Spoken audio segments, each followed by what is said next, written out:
pendirian hebat Sultan Abdul Hamid mempertahankan bumi Palestin.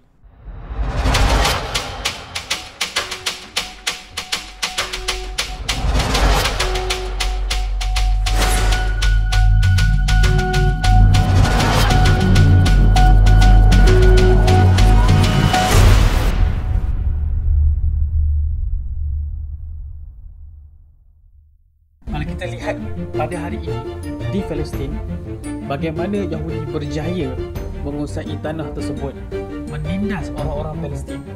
Secara teorinya bukan mudah. Yahudi kena berhijrah.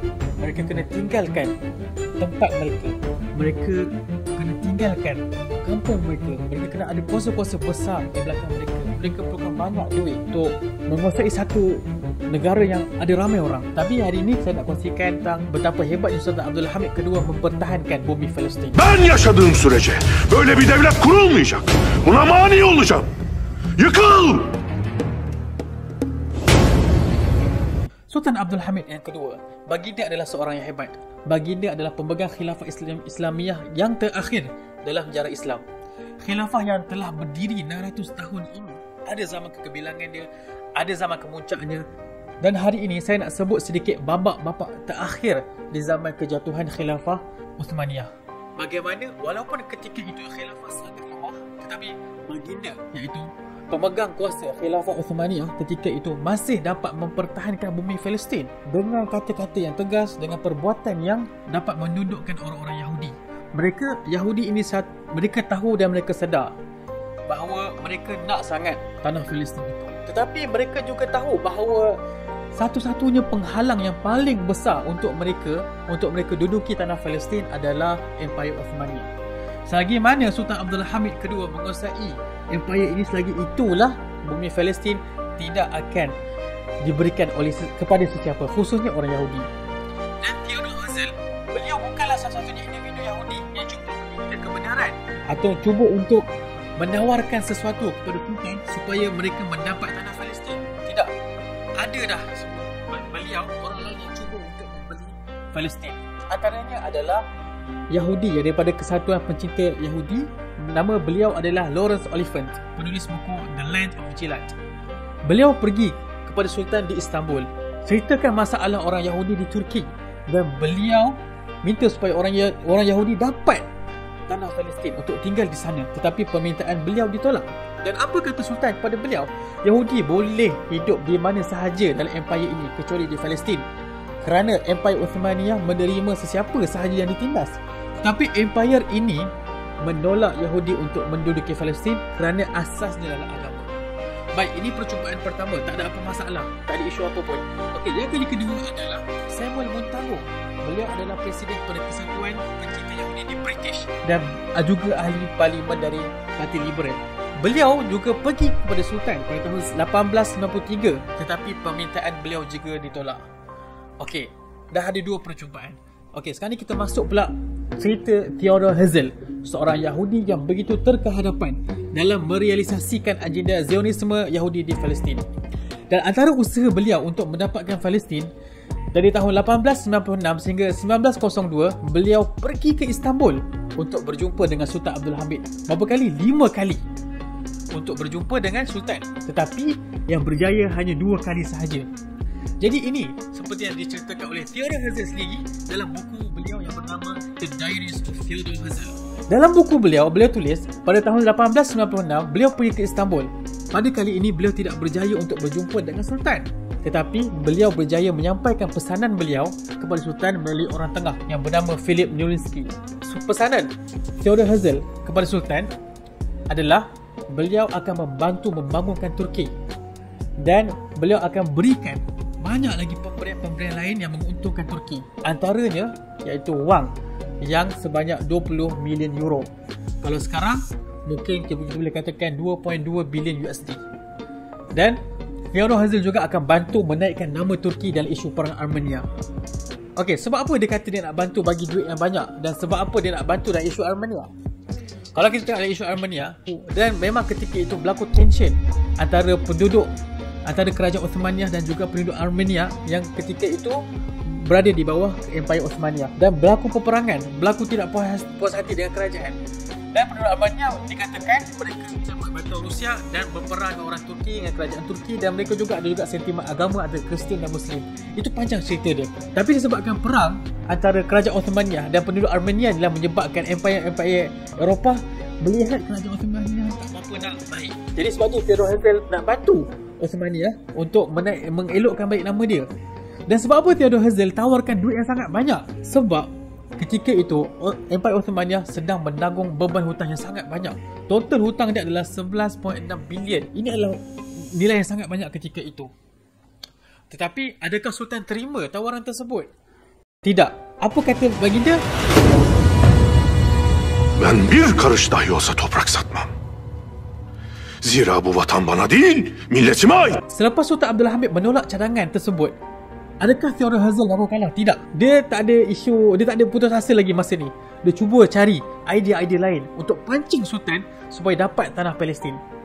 Walaupun jawapan Sultan tu agak keras, dia dah bersumpah tak nak bagi apa semua tu, Theodor Herzl tetap tidak mahu mengaku kalah. Okey, pada percubaan yang kedua, pada tahun 1898, sekali lagi Theodor Herzl pergi ke Istanbul. Namun pada tahun tersebut, beliau tidak berjumpa dengan Sultan Abdul Hamid, tetapi beliau berjumpa dengan Raja Jerman, yang mana ketika itu baginda sedang mengadakan ziarah di Istanbul. Theodor Herzl berharap agar pihak istana Raja Jerman dapat membantu beliau untuk berbincang dengan Sultan Abdul Hamid agar menubuhkan negara Yahudi di Palestin. Namun demikian, pihak istana Jerman tidak berminat untuk membantu Theodor Herzl. Maka pulanglah Theodor Herzl ke negeri beliau tanpa hasil yang diinginkan. Adakah Theodor Herzl Yahudi yang juga the father of Zionism ini mahu kalah? Tidak. Theodor Herzl masih tidak mahu mengalah. Beliau masih meneruskan perjumpaan beliau untuk menjumpai Sultan. Pada tahun 1901, dengan bantuan seorang rakan kepada Sultan, iaitu Vambry, beliau berjaya untuk mengadakan pertemuan dengan Theodor Herzl dengan Sultan. Selepas itu cepat-cepat beliau berangkat ke Istanbul. Vambry pesan kepada beliau untuk datang menemui Sultan bukan sebagai wakil Zionis Yahudi, tetapi sebagai ketua masyarakat Yahudi dan seorang wartawan. Beliau pesan lagi kepada Theodor Herzl, hati-hati, jangan sesekali sebut tentang idea Zionism, kerana Sultan sangat benci kepada idea ini sebab Al-Quds ataupun bumi Baitul Maqdis itu adalah suci bagi umat Islam seperti mana Mekah suci kepada umat Islam. Maka Theodor Herzl dapatlah bertemu dengan Sultan. Jadi dia cerita dekat Sultan apa yang Uthmaniyah perlu lakukan untuk membangun dan untuk mengalahkan empire-empire Eropah yang lain. Theodor Herzl cerita apa masalah dan perselisihan dalam kerajaan Eropah, dalam isu hutang, macam mana nak memajukan sumber-sumber. Dan Theodor Herzl juga ceritakan orang Yahudi ini pandai-pandai belaka. Jadi apa salahnya kalau Sultan Abdul Hamid benarkan orang Yahudi duduk di bawah kerajaan Ottomania dan orang Yahudi ini mungkin boleh duduk di Palestin. Apa kata Sultan kepada Theodor Herzl? Empire ini sentiasa menjaga kebajikan setiap belarian, termasuk Yahudi ketika mana mereka ditindas. Itu sahaja. Maka pulanglah Theodor Herzl tanpa sebarang hasil yang diinginkan. Itu percubaan yang ketiga. Percubaan yang keempat, Theodor Herzl pergi lagi ke Istanbul untuk matlamat yang sama. Nampak tak betapa tekadnya Yahudi ini tentang masa hadapan Zionis di Palestin. Pada tahun 1902, bulan Februari, beliau pergi lagi ke Istanbul, tapi tetap tak berjaya berjumpa dengan Sultan. Sebaliknya, beliau hanya berjumpa dengan petugas-petugas di sana, Ibrahim Beg dan Izzat Beg. Hasil tetap sama. Mereka mengulangi pendirian istana untuk tidak membenarkan orang Yahudi menetap di Palestin. Jadi sekali lagi, Theodor Herzl meninggal di Istanbul tanpa sebarang hasil yang diinginkan. Tak, dalam masa yang sama, beliau masih meneruskan surat kepada istana sebagai usaha percubaan bagi memastikan orang Yahudi diterima masuk ke Palestin dan Empire Ottomania menerima manfaat yang sangat banyak. Jadi Theodor Herzl, dia dah cuba dah banyak tawaran. Dia nak selesaikan masalah hutang, dia nak selesaikan masalah Armenia. Jadi semua tawaran yang diberikan kepada kerajaan Ottoman semua ditolak. Jadi pada 1902 bulan Mei, Theodor Herzl hantar satu surat yang dia kata bahawa aku tahu bahawa Empire Ottomania sekarang ni dalam keadaan terbelakang, dalam keadaan mundur. Okay, empire ini tak ada pembangunan, tak ada inovasi, tak ada ilmu-ilmu yang diperlukan untuk memajukan rakyat dan juga negara.